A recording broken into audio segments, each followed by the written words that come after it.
Good morning and welcome to Quilting with Lori. My name is Lori Dickman. Today we are in part 2 of our Strip Up Your Stash series where I'm teaching you how to use your strip stash and get them cut up and made into some beautiful scrappy quilts. Last week I shared with you the Sunshine and Shadows block where we took just 8 rectangles from our 2-inch strip stash and we made some beautiful quilt blocks. These are the Sunshine and the Shadows. They're basically a reverse image or mirror image of the block itself. And we're simply using the values lights and darks to create these simple blocks. Each one of these videos that I'm creating will have a PDF included in the description box. Plus, if you're not able to access the description, then just go out to my website, quiltingwithlori.com, and you can find the blog that coordinates with each one of the videos that I'm creating. And in that blog, you'll find the PDF that's also attached there so that you can print it out and have access to it. So today what we're going to be doing is sharing some more strip blocks, and I'm calling them logs. They're basically little rectangles. I'm cutting my rectangles 3.5 inches long. They're 2-inch wide strips. And I'm going to show you how to do these 2 different quilts here.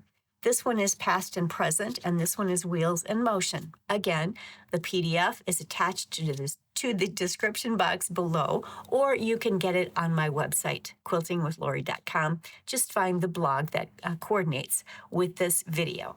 Let's take a look first at how we put together the past and present block. And all of these blocks that I'm teaching you so far in this series are using 8 rectangles per block. I have a number of designs that I'm going to be sharing with you where you can use the 8 rectangles in the light-dark value combination to create just a beautiful assortment of various quilts. And so you saw last week the Sunshine and Shadows, this week the past and present and wheels in motion. I'm going to show you this.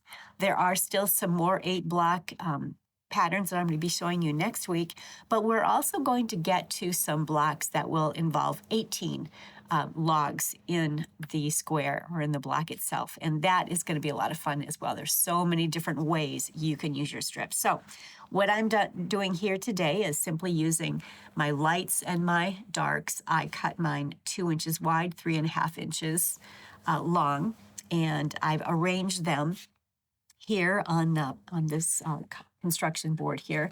And so this one is the past block. This one is the present block. The past block has more of the dark value. The present block has more of the light value. They're constructed identically, but you're just basically doing a mirror image where these 2 lights are and where these 2 darks are. So this is all dark. This is all light. These are light here, and these are dark here. They are constructed the very same, but you're just using lights and darks in the opposite or opposing areas there. And remember, when you put these blocks together, you first of all have to put together the inside. Sew these together, then sew these on top and on the bottom, then sew these together on the narrow end, and then sew them together to the center unit. That's how they'll go together so they actually fit. So over here, again, you'll sew the 2 in the center together on the long seam. Then you'll sew the top and the bottom together, and that will become a unit, the center unit. Then you're going to sew these outside sections here on the narrow ends, and then they will get sewn to the center. And then you'll press it and square it up. And they go together very, very quickly. I like to lay each of my blocks out at my sewing machine as I'm putting them together. That way nothing gets out of order, and I sew them together individually and just make sure that I keep everything correct. It's very easy to twist these around, these 2 outer sections, and turn them around, and then you have a mirror image of that block in, so be very careful. Always follow the PDF illustration here so that you have everything accurate. I'm going to go ahead and sew these blocks together, and I'm going to just quickly do that for you, and then you'll see how that's done, and then I'm going to show you how you lay it out in the past and present quilt. All right, I have my past and present blocks started here. I just wanted to show you the sequence.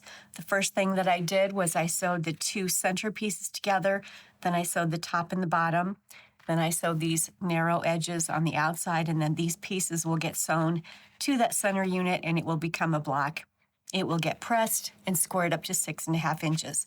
Same thing here. Started with the 2 center units, then I sewed the top and the bottom. Sew these on the narrow strips, and then they will get sewn to that center unit. Once all of them are sewn, they are then pressed and squared up to 6.5 inches. And again, I am using my 2-inch wide strips in my fabric stash, and I'm subcutting them to 3.5 inches to accomplish this. I finished a small little sample quilt using the past and present blocks.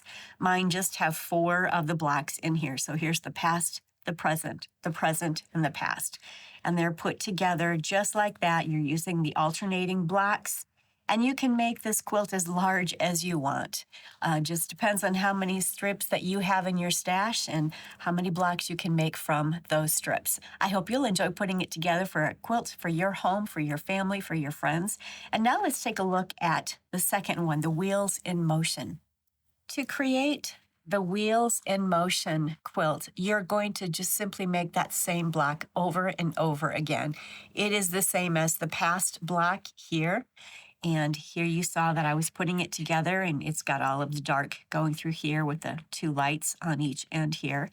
And the present had this light in the center, but instead of using that, we're actually going to continue creating blocks identical to this. So I will put these 2 together in the center. I will add this to the top and the bottom, and then these will get sewn to each side. And remember, as you place them, on the center of each block, don't get them twisted around like that. If you do that, then you have created a mirror image of this. And that's okay. You can do some fun things if you end up creating blocks like this. But if you want to make the quilt that we're working on, you want to make sure that the lights are up in these corners like this and the darks are in these corners just like that. Now let's take a look at how you actually put this quilt together with those wheels in motion blocks. Remember, each block is the same. You are just placing it together by alternating or turning each block 90 degrees. So here is the wheels in motion block, and here it's been turned 90 degrees, and here it's been turned. And what you're ending up doing is creating these little fun X's, if you will, in the center. And so just keep turning the blocks as you're working around the quilt row by row. I've got 16 blocks that I have used in this quilt. They're identical blocks. I'm just twisting them 90 degrees as I'm laying them out in the quilt. So let's take a look at how you would place your block in each of these rows in order to get this, to accomplish this look. You'll take your block. Here's the first placement right here. Then I'm going to turn the block just 90 degrees. The next block, I will turn it 90 degrees. The next block, I will turn it 90 degrees. Then you're going to bring it right down here. And the placement of this one here is the same as that one. So there it is.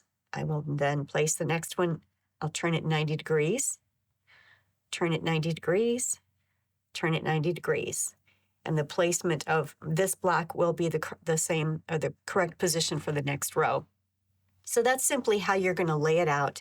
And the goal is to see these fun little X's as they are created throughout each row as you put the quilt together. I mentioned this last week at the end of that video that I had produced for you, but what I'm doing with my leftover pieces of strips, as you're cutting along your strips, you have little sections of the strips that are left over. They're not long enough or wide enough. Sometimes I'll find that I have cut with the fabric strips that are just not accurate. So I had all of these leftover parts and pieces, and I'm gathering them together, and I'm creating crumb blocks. And each of these crumb blocks, it's about 7.5 inches. You can create your crumb blocks in any size you want. I could certainly make these a little bit larger and make them 8.5 inches, but I am simply going through and gathering all those leftover wonky pieces, and I'm putting them together any way I can. You'll see a few weeks ago we had done some, I think it was the scrappy diagonal logs where I had some of these fun little half square triangles left over, and they were kind of weird and wonky, so I've included them. You'll see them scattered throughout these blocks. But these are some crumb blocks that I'm going to be able to put together in a wonderful quilt once I get done with my projects. And I've got a lot of fun scraps here that I'll be able to use as I continue making crumb blocks. I do have crumb quilt videos. I will put the link below in the description box.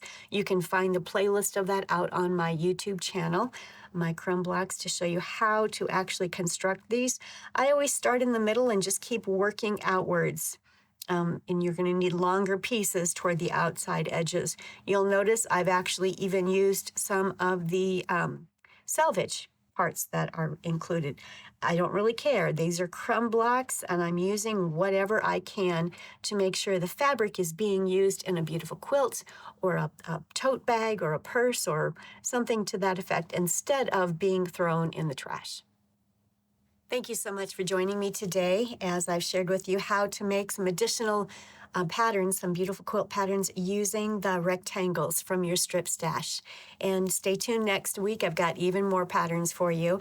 If you are not at a point where your scrap stash is cut, sorted, and organized, where you can actually use it, please take a look at the video that corresponds to this book, My Speedy Solutions to Cut and Organize Your Scrap Stash. I'll link that video below. It walks you through this techniques book step by step and teaches you how to get your scrap stash cut, sorted, organized, and ready to use. And I do have, between these two books, the patterns book and the techniques book, there are 17 scrappy patterns. So I'll have that link below if you wanted to take a look at that.